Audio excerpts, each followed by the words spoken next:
All right. We're officially live. Hey, I'm so Ro excited. and Gabrielle, you can actually come back on stage. You guys don't have to be off stage. So for the folks that are joining us early, I believe there's like Art and Hannah who are in the audience. Um, you'll see a link, and I see that some of you have already joined it. So that's great. Just want to make sure you all are seeing this. We're just mingling. We're just trying to get people into the different environments. Um, is it valid or what is Gabrielle's end game? Oh, got it. Look at that. Art is calling you out. So, all right. So just want to make sure you all can see it. So we are in Mingle. We have 5 minutes before we actually will kick off the ThinkSpace. ThinkSpace is different than our traditional workshops. It's a very interactive space. So we encourage you to join us. You'll see that Gabrielle has pasted a link on top. Go ahead and click on that. And Gabrielle, can you just test that link? Because the way that I have it isn't the way you have it. But I don't have a login, but maybe it works. So somebody just test it. Seems to be working for me. Okay. Just want to make sure it works. Yeah, I was able to get into it. Okay, perfect. Just wanted to make sure.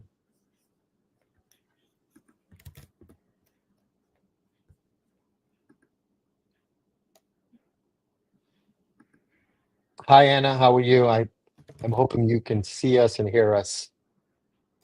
You're welcome to chat with us as we prepare ourselves to go into the ThinkSpace.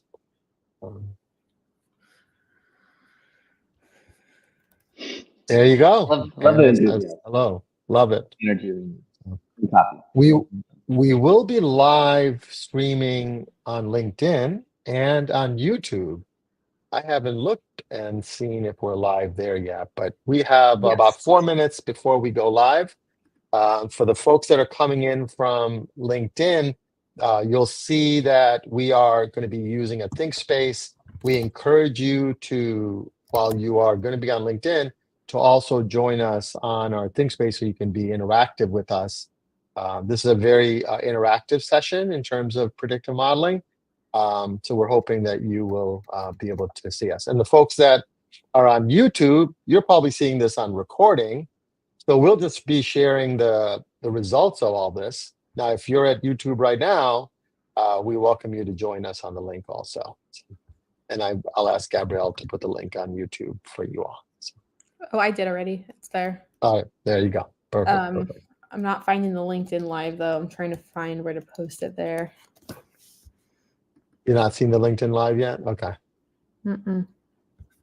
Maybe it takes a little bit of, it should have gone through Beyond Academics LinkedIn Live. Yeah, it's not. I mean, I can't see it, so. Okay. We might have to just wait. We're about 3 minutes. And then we'll, it looks like 2 people that are here have already been able to get on. So that's one of our biggest issues.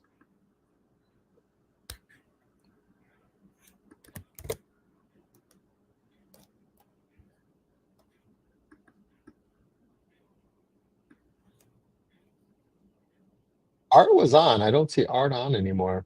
Art, are you still there? Oh,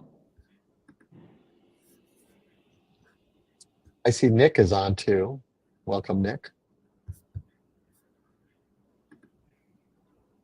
So use the chat feature if you want to interact. We will also, if you want to come on and talk to us, just let us know in the chat, and one of us, Gabrielle, Nick, Gabrielle or Ro will invite you up.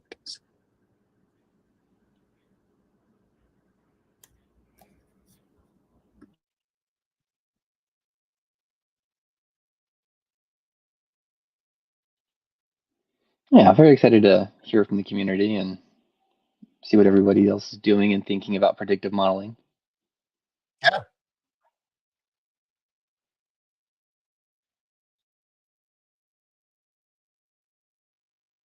We are officially live on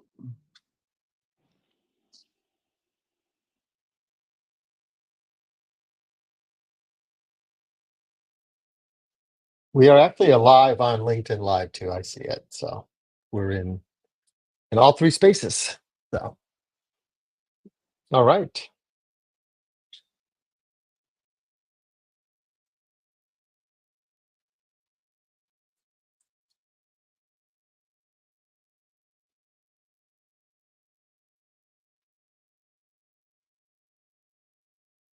All right. So the folks that are coming in, I see folks that are joining. Go ahead and click on the link that's in our pinned comment. We will be going into a ThinkSpace where it's going to be very collaborative. It's for the folks that have this is their first ThinkSpace. We'll walk you through it a little bit, but it should be a pretty fun time in terms of the collaboration. So. Yeah, my first time meeting you, Matt, was in a ThinkSpace, so this is really exciting. Look at that. And you kept coming back and hanging out, and now you're one of us. So you're a ThinkSpacer. Yeah. For the folks that are also on, I see a bunch of folks on. Go ahead and tell us where you're from, what school you're from, what your role is there. On the comments, we're going to move us and even ask that inside of the ThinkSpace, but it'd be good to see in the comments where people are from too.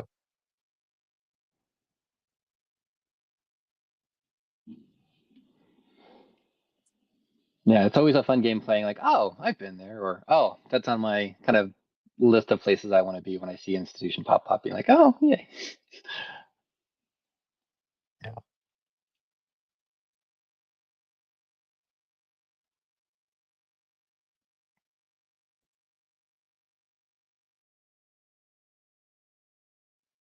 Hi, Nathan. Glad to have you here at the ThinkSpace.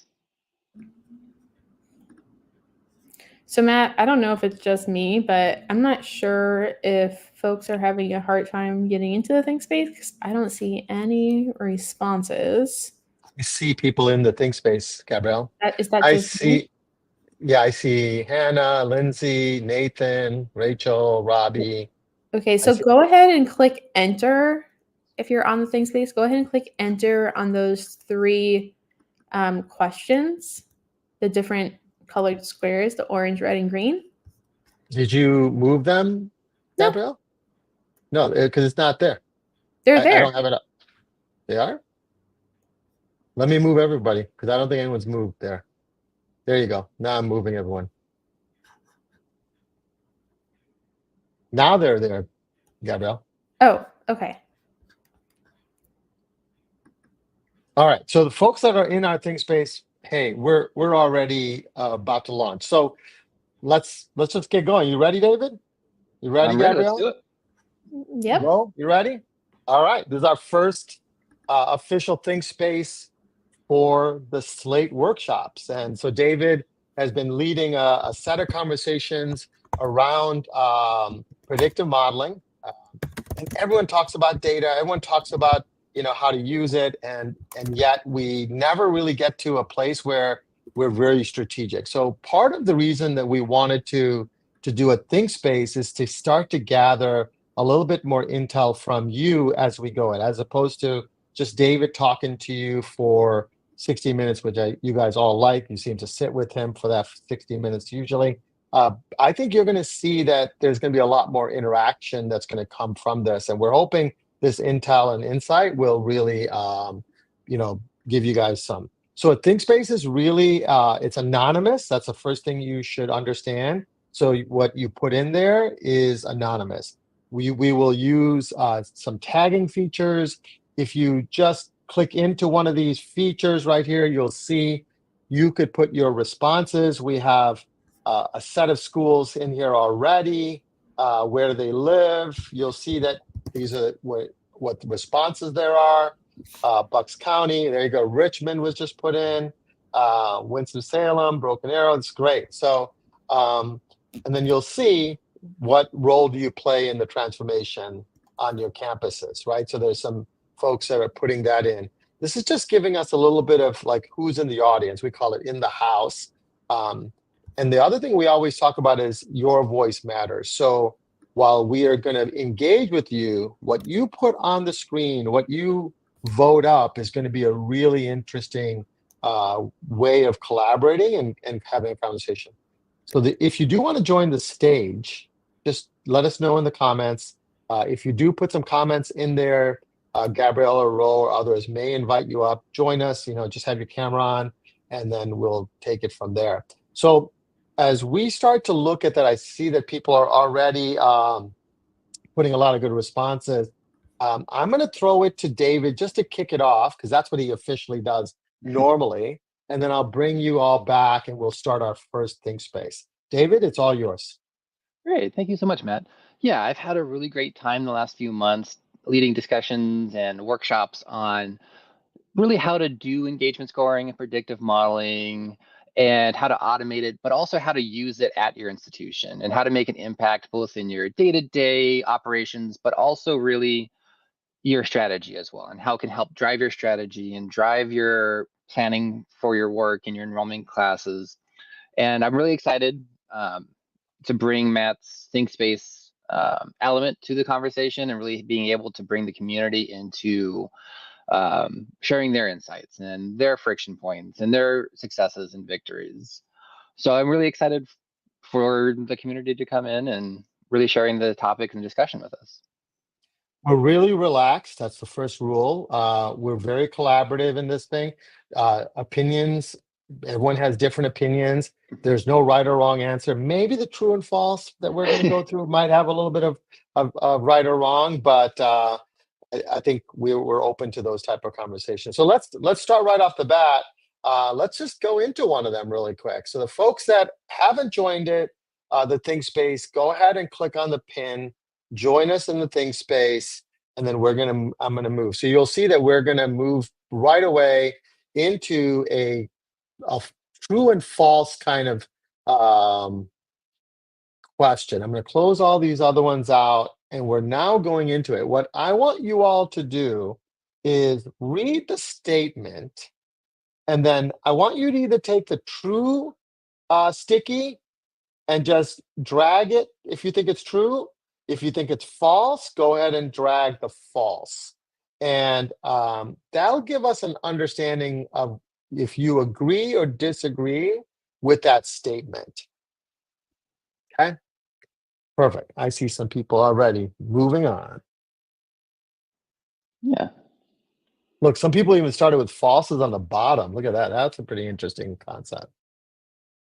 Actually, true on the bottom, false on top. So. Always nice to get people's take on the different elements of predictive modeling and how it's going to actually impact their work and what's required. People are very confident about the falses. Still working on it.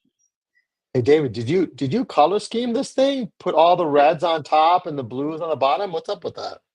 It's just aesthetically so pleasing. We have our first disagreement right in the middle. Predictive modeling needs to be updated and validated and maintain the accuracy over time. We have maybe a slight disagreement there. Okay. Interesting also seeing how adamant some folks are on some, but not quite as much on some of the other ones.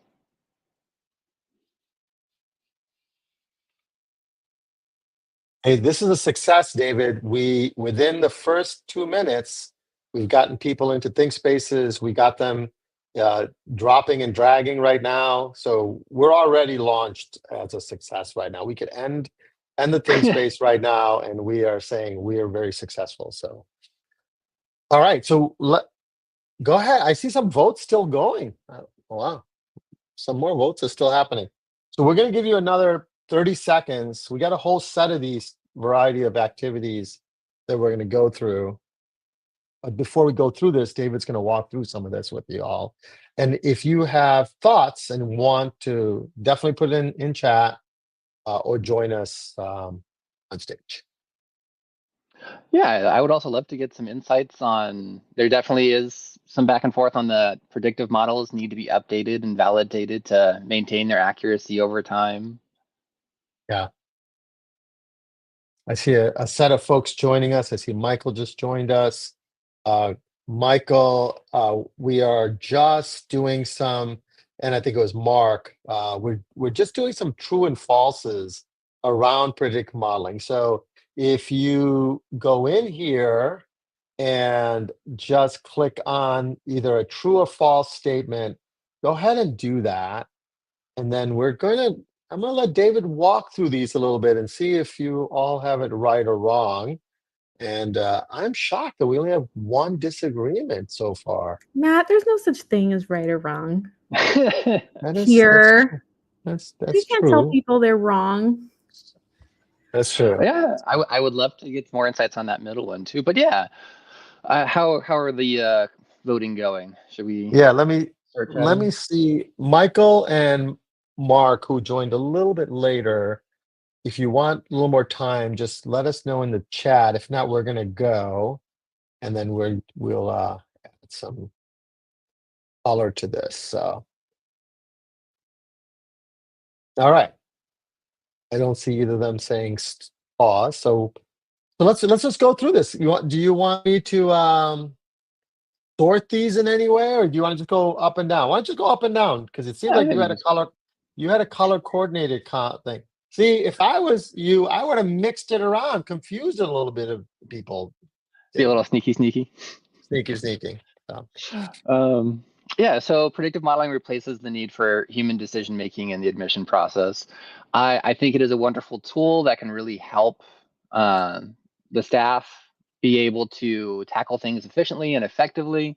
But yeah, there's whether it's between bias on your algorithms or just not being able to fully encapsulate the student in a holistic manner, it's not going to replace a staff member to admit or deny someone right now.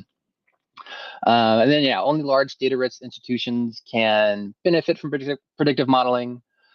The more data you have, the more students you have, it's going to be helpful and might be little bit more accurate when we start getting those larger data sets with larger amounts of like behavioral engagements and stuff like that. But yeah, definitely not a huge barrier to entry.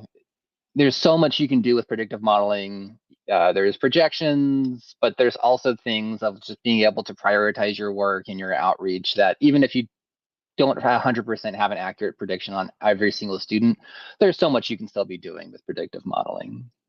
so I'll predict. so you're saying this is for number two, right? That only large data rich institutes. So you're saying even the schools that may not have data flowing or have as much organization around data uh, could use predictive modeling. But won't you always say if you have a very good strategic data strategy, it would always be better, right? Oh, definitely. Yeah. Okay. The more data that you're collecting through like a CRM like Slate, the better the quality of the data, the better strategy around, like you said, the kind of initiatives and data collection and usage. It really can help you inform strategy, especially. Yeah. and and because because Slate is used by a variety of small, large schools, you're saying, hey, take advantage of the fact that Slate can bring different elements of data through the cycle of an admissions process to predict something, right? But you're also saying you could use other data sources, non CRM, non Slate related, technically, also in your predictive modeling too, right? Like an SIS data and things like that. Oh yeah, and that's one of the things I love about Slate and just a lot of CRMs as well is just the ease of getting data into your system and starting to understand your historical trends and how your students are engaging with your institution and what those outcomes are associated with them. Because I mean, in this workshop, we're doing like an empowering admissions lens, but a lot of this can be student success and retention, engaging alumni and philanthropy. So there are a lot of different places that we can use predictive modeling and so much data, whether it's other systems on campus, vendor-led data, Census Bureau data. It's so much easier to bring data into these systems and being able to utilize them in predictive modeling that you really can get a great understanding of your students and how that kind of impacts their outcomes. But things like Slate with configurable joins, you can really start measuring those moments that matter and like, oh, okay, yeah, they came to campus visit and then they went home that day and they filled out an application. Like that's a great indicator on how likely the student is to enroll at your institution because they're excited. They're really getting caught up in the wonder of your university and your campus. But if it's like, oh yeah, student submitted an application and then just didn't interact with us at all, didn't open an email, didn't visit their portal. But we're really able to start doing that feature engineering that allows you to drive really impactful measures on your predictive modeling in a system like Slate. I know we got a bunch of other questions, but I'm really curious. So you just gave that example of a student coming on campus, all of a sudden going back and filling out the application, right? There's two set of like activities that have to be tracked, and then you're going to have to then think about the cause of that. How does a school's strategy work? Does predictive modeling enable that two activities to be seen in a certain way, or is there some other strategy to bring those two, activities together for them to look at the prediction of that? Yeah, I think that there's a lot of ways we can start getting to that understanding, whether it's understanding the research that's happening out or understanding what the work is being done by peer institutions and these kind of community conversations that are happening and posts by thought leaders to understand kind of how these behaviors interact, but also understanding how your students are behaving and interacting with your institution and collaborating with your admission counselors to understand what are the trends they're seeing so that you can start like, oh, okay, yeah, we're seeing this kind of natural 1-2 punch of engagement. So let's start looking at our historical data to see if we're seeing those trends or if it's just anecdotal and it's not really carrying weight with our prospect pool. Okay, sounds good. I just wanted to dive a little deeper in that one because it made me curious. Yeah, let's go to the next one then. Yeah, so all predictive models are inherently unbiased and free of discrimination. We're using historical data to build these models. So if there is any kind of biased trends or if there's any kind of discrimination embedded in the data, that's going to start floating to the top and being perpetuated. But also what we could be seeing is small groups of students. Maybe you had a student come in, had a bad experience with a faculty or staff member, and then dropped out. And if they're part of a small population, then that kind of gets magnified and blown throughout the entire predictive model, which could lead to inaccurate predictions and decisions being made on those predictions could be an issue. So just because you're plugging it into a computer to say, based on previous students, this is what we're going to guess is going to happen for this student, we do really have to be mindful that we're checking on the outcomes of the predictions and understanding what the predictions are saying and how we're making decisions based off of those recommendations. Okay. And then predictive modeling guarantees increased enrollment rates for institutions. It's not just a plug and play genie lamp of, okay, we're great. We have a model in place. Things will automatically be better. There is going to be so much strategy that gets embedded along with the models that help drive action, help drive your day-to-day work. But yeah, it's not just a mindless golden nugget of your session today is that don't believe everything that a tech vendor is going to tell you that is going to do it. You have to do your due diligence. You have to realize there's some reality to what you're doing. And it really takes humans to do human work. That just because you have a tool, it doesn't necessarily mean it's going to solve your problems. We've seen it in many other places, and I'm not going to talk about it, but we do see it all the time where they think going and spending is going to solve the problem. You should invest. I'm not saying not to, but recognize there is no guarantees, but there is better factors of success if you do the right things in conjunction with the technology strategy that you're going to deploy. Yeah, Just there's so much side note. So much information that you can get from the predictive modeling, so much guidance you can get it from it. But yeah, like you said, there's so much human work that we're just shifting kind of that rote automation to the models so we can actually do that human work of building those relationships and connections. And then I think this is the most exciting one since there was some disagreement here. Predictive models need to be updated and validated to maintain their accuracy over time. So technically, Which is the right answer? What's the right answer, David? Is there right or wrong on this?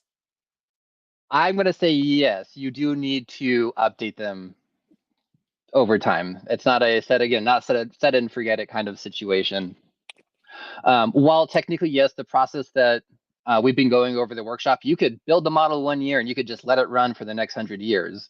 But as is becoming clearer with the environment that we're in, every year there's a new challenge. There's a new obstacle for institutions. There's new barriers for students to overcome. Every year is just so different that what seems to be predictive of last year's students is just not going to be the same predictors for this year, or it might be a little bit different impact on those outcomes because the students are facing different things. We're offering different ways to engage.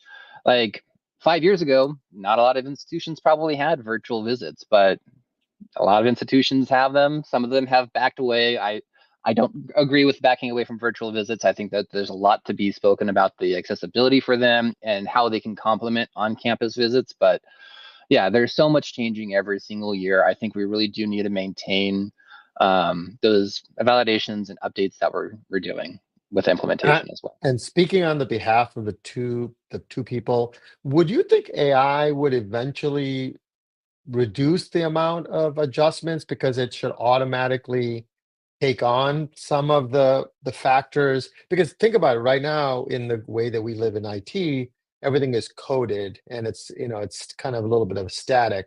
When we are moving into the AI side of the world, it's going to be generating code. I just wasn't sure if that is something that maybe the two people thinking that it may not be true, could be that is thinking about the future of technology. So, Yeah, and Nathan kind of put what I was just saying down. He put it in the chat. Is why couldn't the model itself reevaluate the input? That's the generative AI. I don't know, Nathan, if that's what you're agreeing. And Nathan, I'm going to invite you up if you want to talk about it. Let's see, get him up here. But I do think there could be this potential. There's less and less of having to go back in if the prediction is using some AI. Just a thought. Yeah. I think as we start seeing agents being able to interact and produce content, being able to evaluate the models and seeing the trends of like, okay, what does the model look like if we include the last 3 years, last 1 year? And the compute costs with all these things are going down constantly and the competence of the agents is going up. So yeah, even if it's just like, hey, we noticed the trends are changing, we think that there should be a new evaluation or a new validation of the model. At the very, very least, definitely that is 100% coming down the line. I don't know if we're there quite yet at a wide scale, but yeah. We got Nathan in a Halloween costume. He's the black shadow, but yeah. Go ahead, Nathan. Thank you. You called me. I was just taking a big bite of my lunch here, but with that, I mean, that's why I said false to that to that statement, was because at some point, like, the AI model should be like reevaluating themselves, especially like if you're using AI to create the model, then whatever prompts you're putting into the AI to create the model, you can just build in for it to be reevaluating itself on a yearly basis. Nathan, I didn't put the other vote, whoever was backing you on that, but I was thinking the same thing when I read that too. That's why I chimed in on it. There's the whole thing, David. There's no right answer to this, right? So it could evaluate itself at some point in time, especially as we're seeing AI play a bigger role. And yeah, for the folks that are kind of curious about AI and how it's working, just ask David. Maybe we can do a session in terms of how we're seeing AI play a role in this. So it's going to be a pretty interesting time. So Nathan, you're welcome to stay on while David goes through on. And if you want to drop, you can certainly drop, but I'll keep you up on stage. Go ahead, David. Yeah, if anybody is using a current process that allows the AI to make those tweaks and adjustments right now, I'd love to hear. I mean, we just saw, I think it was Anthropic demonstrated their autonomous agent who can actually operate the mouse, the keyboard to actually do those operations. Like, We're definitely not far from it. I just don't think that there's any kind of widespread adoption of this right now. But yeah, we are. That's a few steps down the path, but it's on the path for sure. Nathan's thinking about the future. Let's get to the other ones because we got another set of activities to jump into right after this. Yeah, so predictive modeling is possible without a third-party vendor. Yes, there are a lot of expertise in vendors who have a lot of reps doing the predictive modeling, but there are so many staff that are on your campus, faculty, possibly student workers, grad assistants, that have that network of knowledge that you might need to do engagement scoring, predictive modeling, and bring it together in one umbrella project, whether that's institutional research, faculty who expertise with modeling and AI. So yeah, glad to see we got a lot of unanimous votes on that one. And then predictive modeling can help guide day-to-day human work and strategic recruitment. Two of the workshops were on that we did out of the 5 on how we can start using these models and scores to prioritize human work, allow humans to be human with those interactions, but also how to start molding your strategic recruitment around these trends that we're seeing and what institutions are overperforming, what are the relationships we have with those institutions that we can then leverage elsewhere. Predictive modeling can free up time for humans to do human work. Yeah, you're not having staff spend hours a day like, oh, who should I call, or who should I do this outreach with, or who needs this kind of success programming during orientation. We're already seeing those trends develop in our models.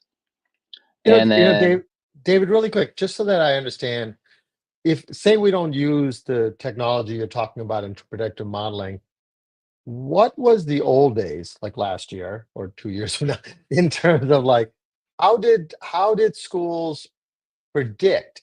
Did they just look at their trends from last and then they decided among their peers inside the office that this is the trend, this is what we should do? Or was there some sort of data analysis done by the vendors and things like that? Where's the shift in moving to this more predictive modeling strategy inside of the Slate system? yeah, I think it's one of those things, if we surveyed 100 people, we're going to get 95 different responses as to what their kind of operations and strategy was, whether that's getting a score from a vendor or if that's just like, oh, okay, we have our strategy from our leadership saying we have these institutional priorities. Let's just focus on the students that help us get to those goals and those priorities. Or it might be that, yes, they're doing modeling in-house or they're doing engagement scoring in-house to be able to prioritize whether it's calls, sending view books, or those other kind of high cost, high resource efforts, or an early alert system, whatever it might be. There's such a large patchwork through the industry of how people were rather looking at some trends, building models, using third-party vendors to really identify how to spend their time working. And maybe some folks who weren't quite as data-driven, but yeah. Okay. And then the last one, predictive modeling can help identify students who may need additional support to succeed.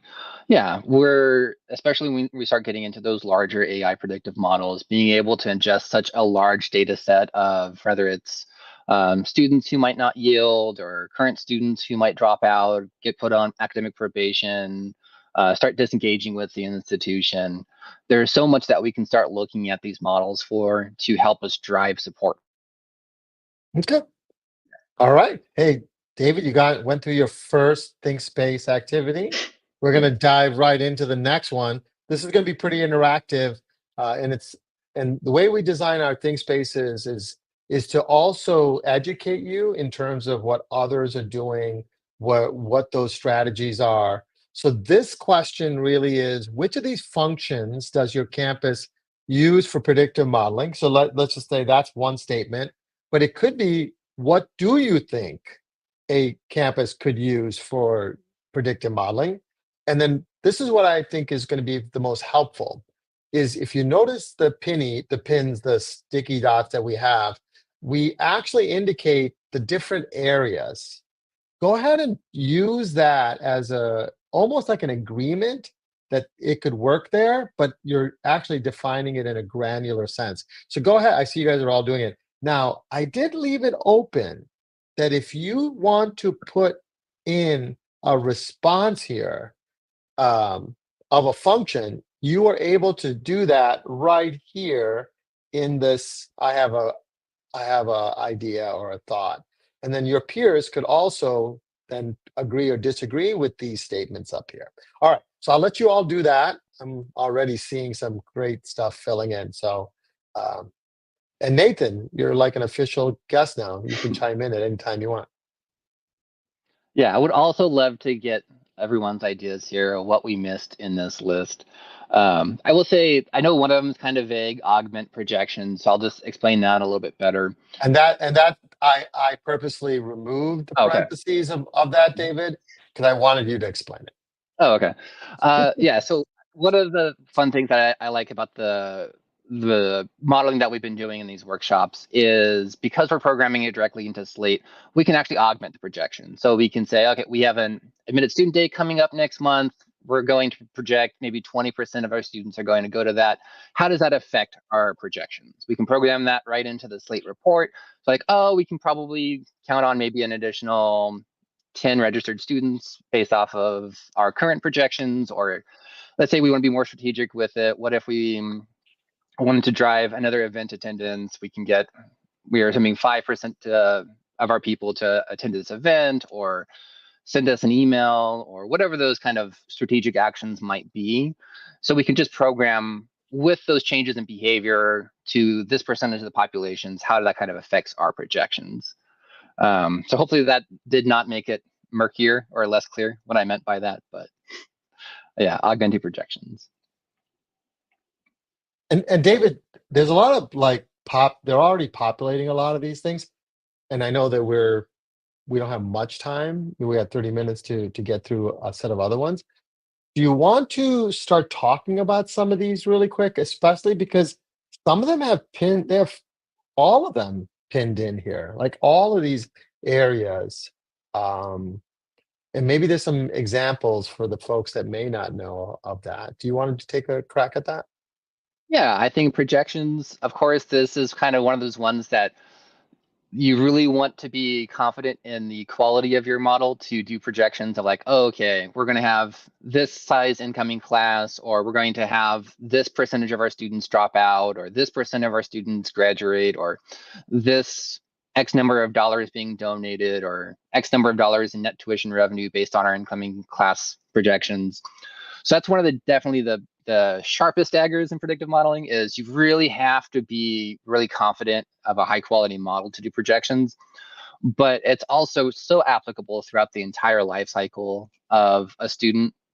Just being able to predict head counts, heads and beds, tuition revenue coming in, donations coming in.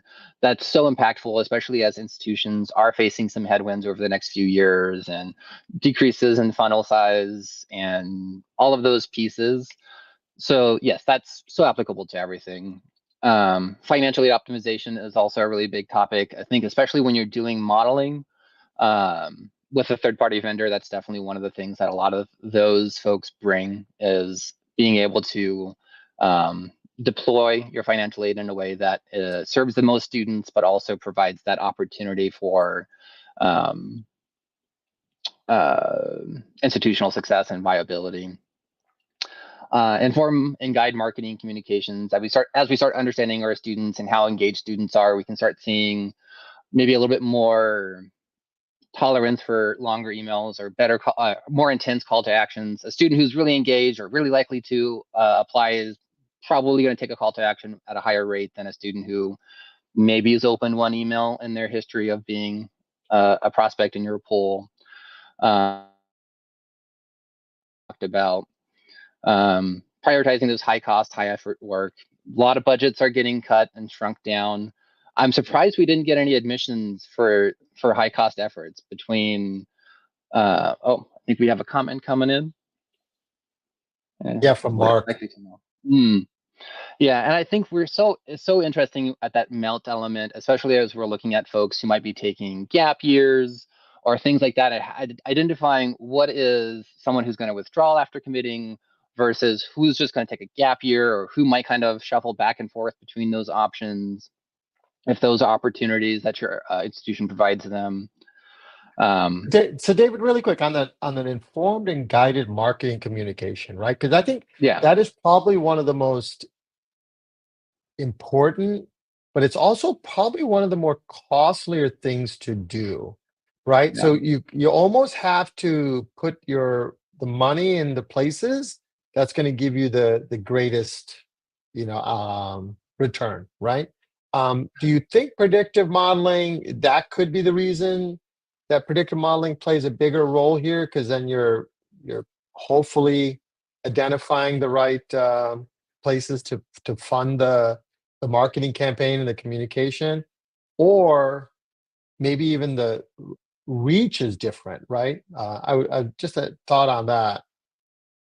Yeah, I think especially when you're talking about like an admission office at a lot of institutions that might be doing 50 emails or these printed pieces, postcards, recruitment travel. There's a lot of money that goes into those efforts as we can start identifying, okay, maybe we don't need to send 50 emails to every student, but we can start segmenting out what are our students who are going to open an email based on our environmental impact, or who are the folks who are going to interact with these virtual experiences, emails, whatever those kind of outreach pieces are.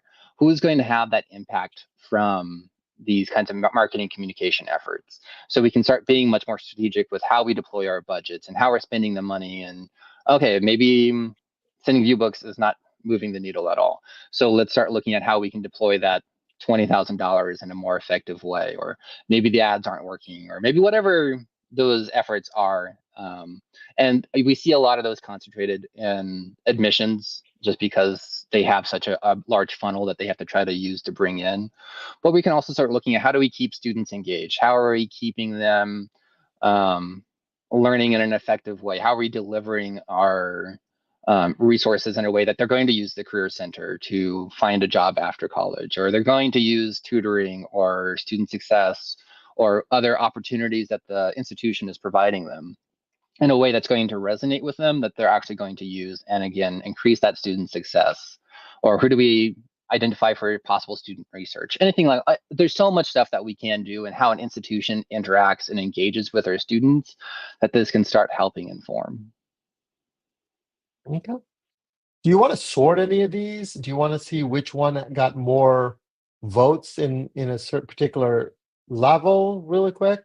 I could do that if you think I'm guessing a lot of this, based on kind of the Slate community that we typically get, it probably will be heavier on the admission side. But I like that we're seeing so many offices voted for financial aid optimization, since that is such a large element of student success, and how we are able to enroll students is just how expensive is it for them to attend the institution. But projections also really important for financial aid, and understanding how much budget you have left and how much you're burning through to support. I shouldn't say burning through, but how much you're already have spent building your class. And then I just sorted it to financial aid just so that you guys can see which ones popped up higher.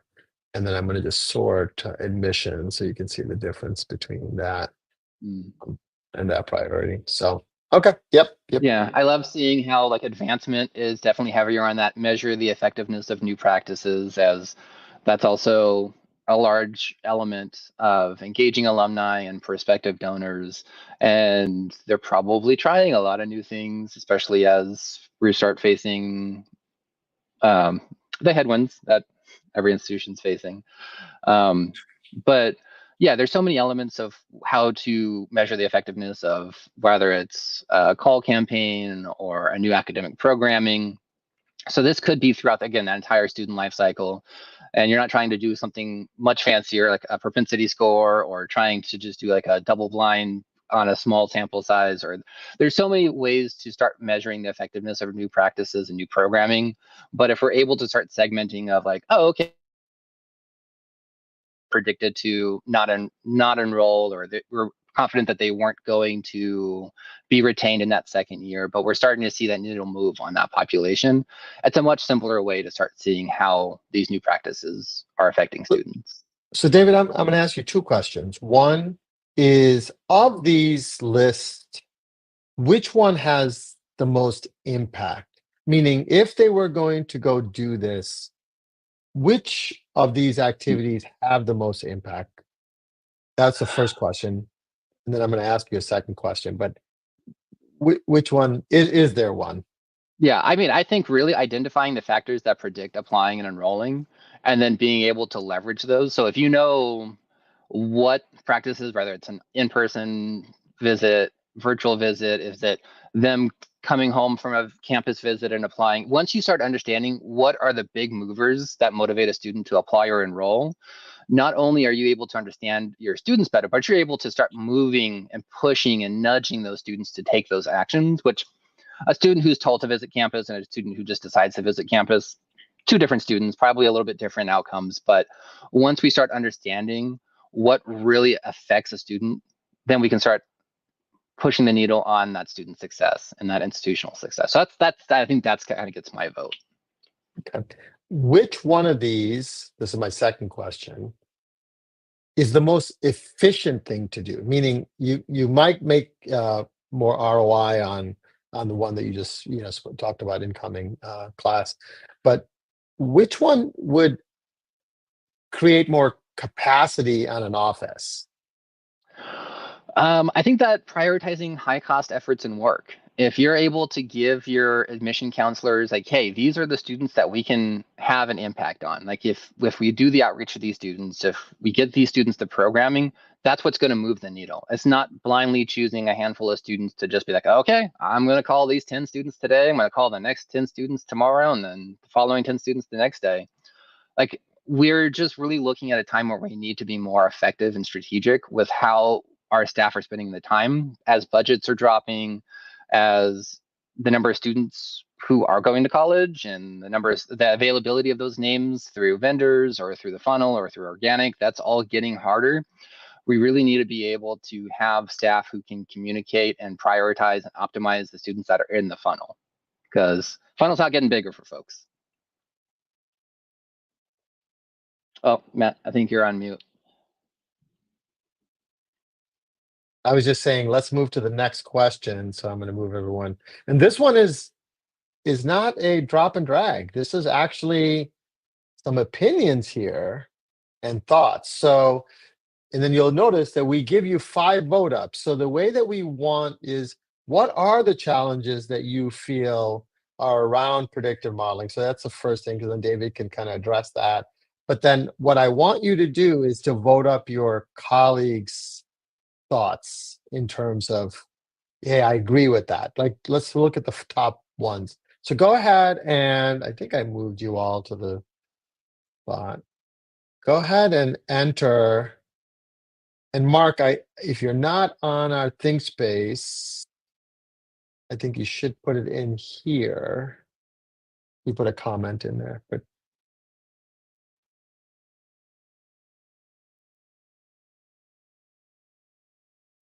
data integrity. Okay, good.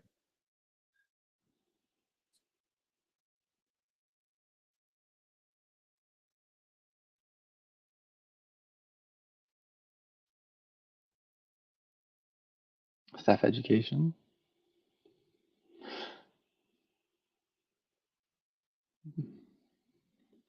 All right, good.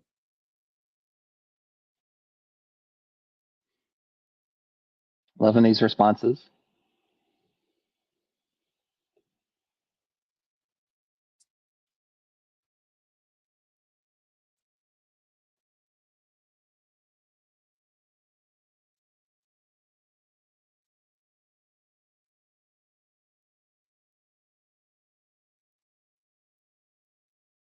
Staff education and knowledge might be the same, David, you think, or is it two different things? Is it how to use it versus why to use it? Knowledge, maybe why to use it? I don't know. Yeah, I would love to get some clarity on the knowledge piece, just because, yeah, there's so much of it. Okay, educating the staff on how to build it, how to use it, or is it, and then, but is knowledge then, what are going to be the limitations? What are going to be the strengths? What are going to be the why of why the institution's doing, what are the outcomes we're driving, so that there's that piece of like piece of why do we have this, and what are the limitations that are going to be inherent in it.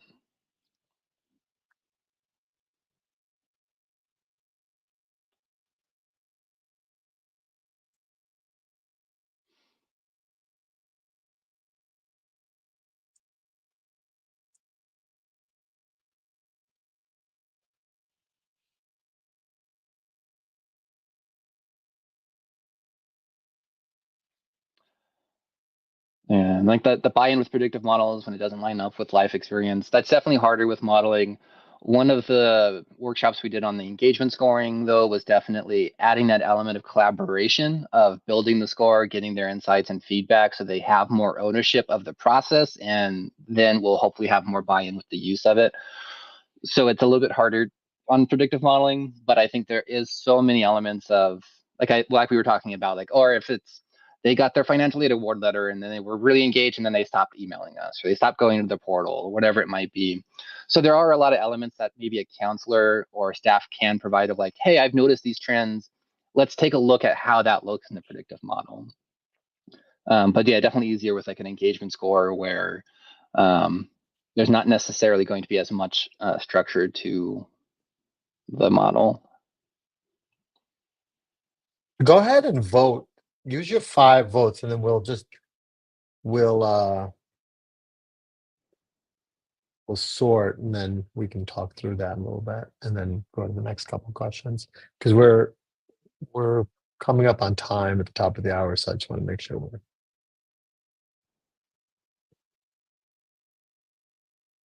So I'll give you about 20 seconds, and then we'll sort.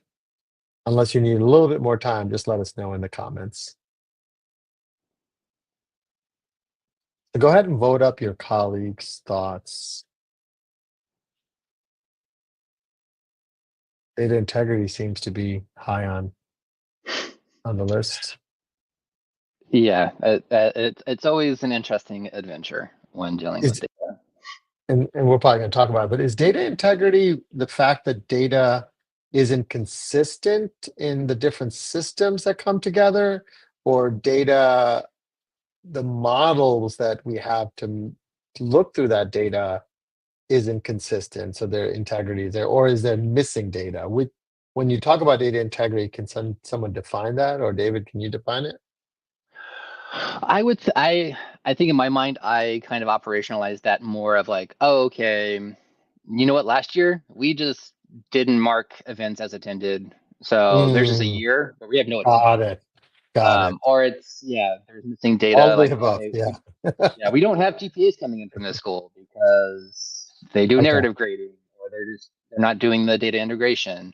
There is so many places where we're missing data, and that's I think I feel like we also did that in one of the workshops of kind of doing those imputational regressions to like predict those missing data pieces. But and then anything. I think we were also looking at changes in higher education, COVID, FAFSA simplification, search cliff, demographic cliff. There's so much changes happening every single year where the data just means different things. It's like a horse race. You thought the data integrity was going to win, David? Look at this. Transform data into actionable tactic took over. In the last seconds, took it over. I love seeing that. I think that we've been talking about I love engagement scoring. I love predictive modeling as technical exercises and being able to give institutions data and insight. But if you're not doing anything with it, if it's not impacting what schools you visit, how you're communicating with students, if it's not informing how you're nudging students, if it's not informing how you're meeting goals and aligning institutional priorities with your outcomes, why are you doing scoring and engagement and predictive modeling? So I love that is at the top of mind for folks. It's that actually being able to have these actionable insights that are going to get you to those outcomes. So I love that.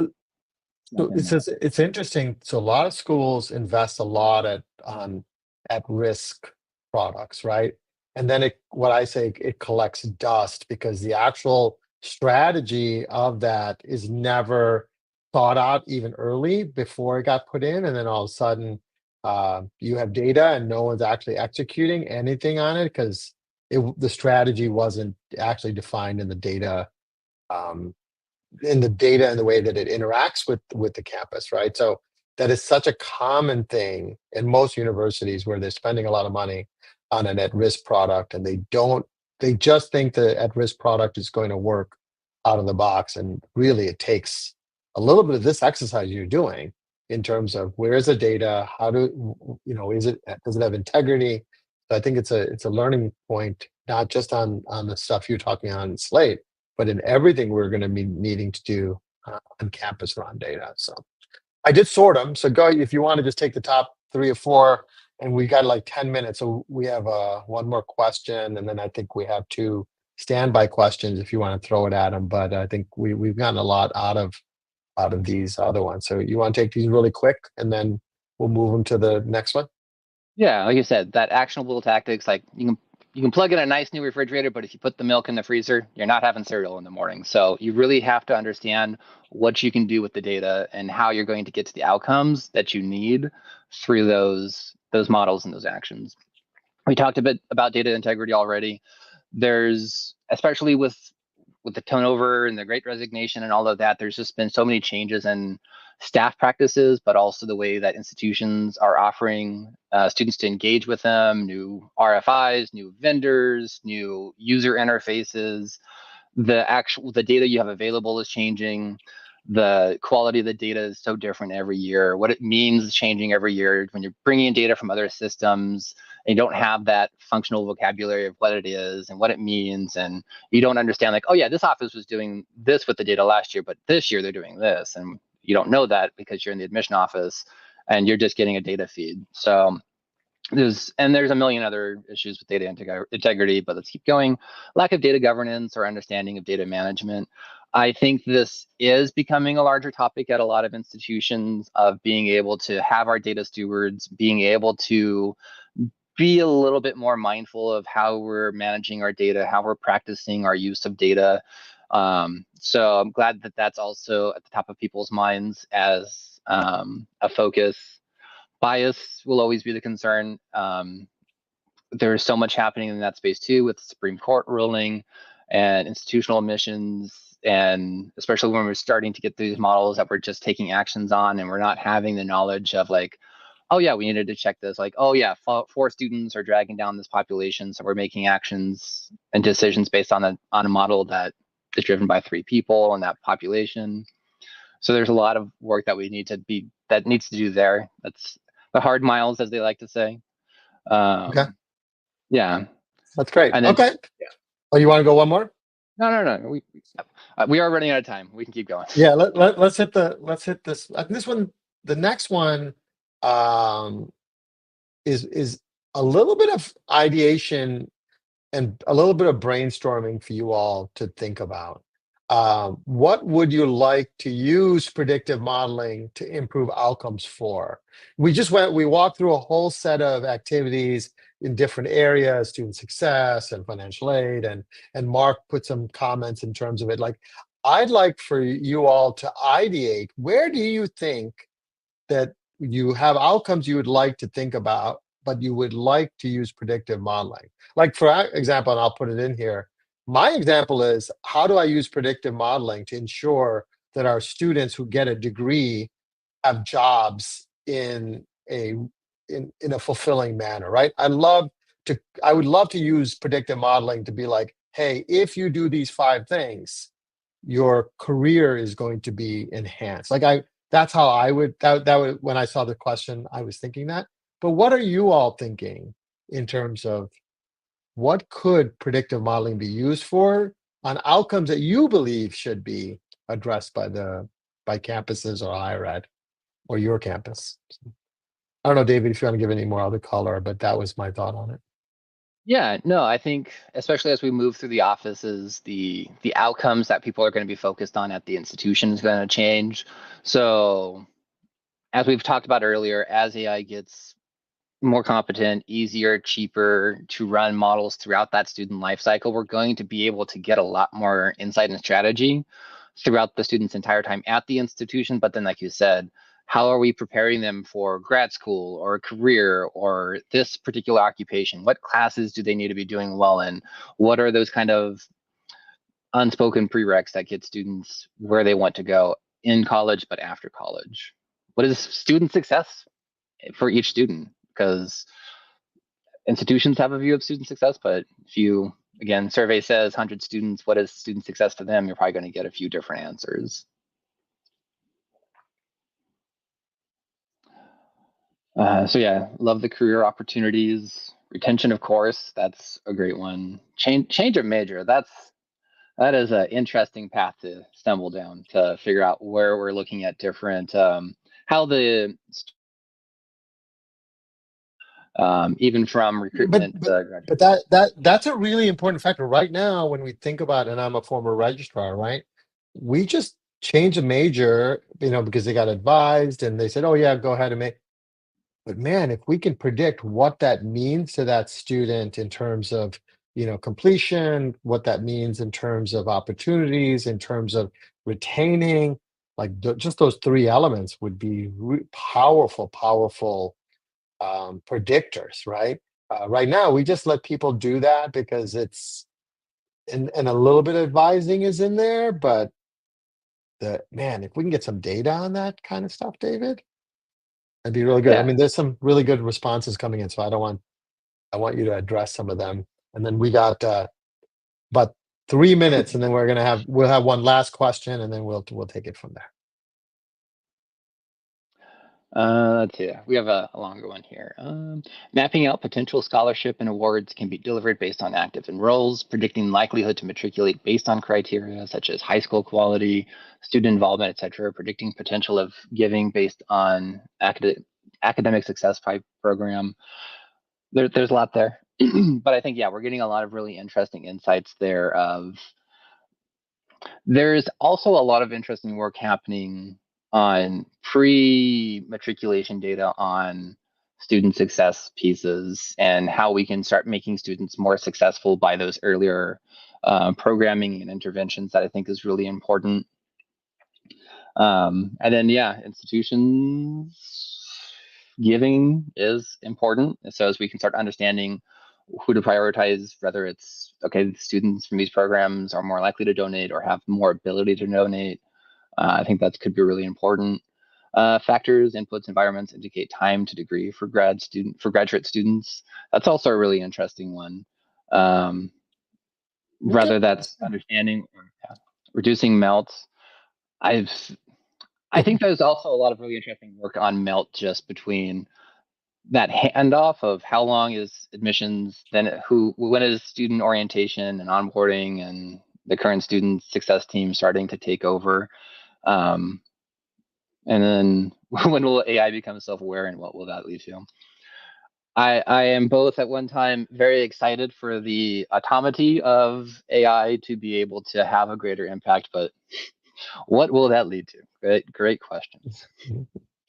No, this is good. I mean, it really gives. I'd love to do use cases on each one of these, David, and kind of say, hey, this is kind of the things you could do. We should take this and almost compile a concept of what the use case is for how do you do retention with predictive modeling? How do you change? What do you use predictive modeling for in change of major? Like, I think that would be a really good maybe a follow-up from this ThinkSpace. So we're in the last closing. So I'm gonna do our normal last question, which we always like to get some feedback. And then I'd love to have you just close it out in terms of, you wanted to name your goat or something, right? Something like that. Gotta name the goat. So let me while we're doing that, let's just answer this question. So this is more for us. This is the first time for many of you to be in a ThinkSpace. This is the first time we're doing it inside of the StreamYard. So we're going to start to use this in other sessions. Would love your thoughts on what you thought of the ThinkSpace, just whatever's quickly in your head. What could we do better? How can we engage with you better? we're always thinking of ideas. If you don't have any ideas, totally fine. But David, why don't you, while they're doing this, why don't you kind of talk about the naming of your mascot or Yeah. something Should like that? I take over the share screen, or Yeah, do we want yeah, to? yeah. Go ahead. You can take it over because they can respond to this like and on their own. Okay, let's see. Pop over here.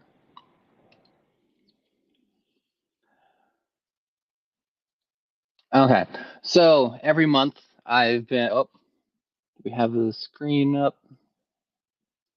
Yeah, let me add you. There you Okay. go. So every month, been announcing and releasing a new little consultant mascot. So we started with our Slate data miner, who was named Clark J. Alexander. We have our query climber, who is named by Anthony Ball, who is a CRM administrator at Cal Poly Pomona, named Cliff, probably the least scary Cliff that we're going to have to deal with in the next few years. So now, I don't know if we're doing a workshop next month. We might take November, December off to start back up next year. But our next one up is our little joins juggler talking. So yeah, would love to understand the name there. You can use that QR code to submit a name, and you can also see our other ones that we have already made. And then, yeah, so this is workshop 6 of 6 for our Empowering Admission workshop series on engagement scoring and predictive modeling. So this is a different QR code. So we'd love to understand what friction points, what outcomes are you all facing that you'd like us to cover in 2025? And then if you'd like to be involved with the workshops in some capacity, whether that's coming up and we work on a project with you or whatever it could be. And then our office hours, I've only set up one office hours because I have jury duty next month. So I don't know what's going to happen with that. But please join me on the 6th. It's a Wednesday at 11 a.m. We can chat empowering admissions workshops. We can chat Slate. We can talk anything that you want to talk with me and the rest of the community with. And you can use that QR code to put your name in the hat for any of these pieces. But okay, I think I All got right. everything in. Not quite. I want to say congrats to you, David, for your first ThinkSpace inside of our new environment. So I appreciate you working through it. I want to say thank you to everyone that has joined us. We hope you continue to enjoy the conversation that David brings. Join us in other Beehive sessions. We'll continue to bring the best topics. We're really going to be focused on student first all of next year. We're probably going to end up with a conference probably in Miami in the latter part of next year. We'd love for some people to think about coming and joining us because we're going to start to really think about how do we put the student strategy in front of everything a campus does. So I want to say thank you to everyone, and we will see you in our next Beehive. Thanks, everyone. Thanks, Matt.